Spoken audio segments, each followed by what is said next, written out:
सबसे पहले हम लोग फैक्टराइज का मीनिंग समझेंगे। फैक्टराइज का मतलब क्या होता है। जैसे मान लीजिए कि आपका एक नंबर दिया हुआ है 6 एक नंबर दिया है, तो इसका फैक्टराइजेशन कैसे होगा। तो इसको 3 × 2 लिख देंगे हम लोग, मल्टीप्लाई के फॉर्म में लिख देंगे, इसी को हम लोग फैक्टराइज बोलते हैं। 6 को तोड़ देंगे 3 × 2, इसको फैक्टराइज बोलते हैं। लेकिन कभी कभी क्या होता है, बच्चा लोग बोलता है कि सर फैक्टराइज जो है दूसरा टाइप का दिया हुआ रहता है, तो वो कैसे बनाते हैं। जैसे मान लीजिए आपका दिया है 3x अब +6 दिया हुआ है, ठीक है।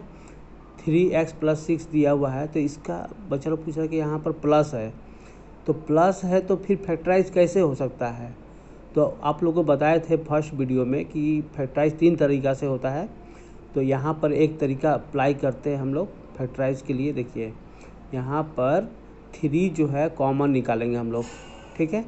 3 कॉमन निकालेंगे तो कितना बचेगा, इसमें x बचेगा और प्लस इसमें 2 बचेगा। फिर इसको चेक कर लीजिए कैसे हुआ। 3 को x से मल्टीप्लाई कीजिए, 3x हो गया। फिर 3 को 2 से मल्टीप्लाई कीजिएगा तो देखिए 6 हो गया आपका, फिर से वापस वही आ जाएगा। तो इस तरह से लिख देना ही क्या होता है, फैक्टराइज होता है।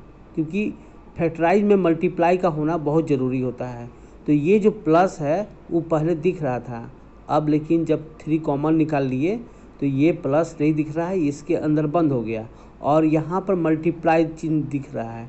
तो इस तरह से हम लोग कॉमन निकाल कर फैक्टराइज बना सकते हैं। और कॉमन जो निकालते हैं फैक्टराइज में हम लोग, ये कॉमन इतना इम्पॉर्टेंट होता है कि आपका जो दूसरा और 2 मेथड है उसमें भी कॉमन का इस्तेमाल हो जाता है। एक और दूसरा क्वेश्चन हम लोग लेकर समझने की कोशिश करेंगे। जैसे मान लीजिए आपका हो गया जैसे 8x हो गया, x² हो गया आप प्लस 4x हो गया, इस तरह से हो गया। फिर प्लस आ गया यहाँ बीच में। तो अब बच्चे लोग सोच रहे कैसे फैक्टराइज होगा।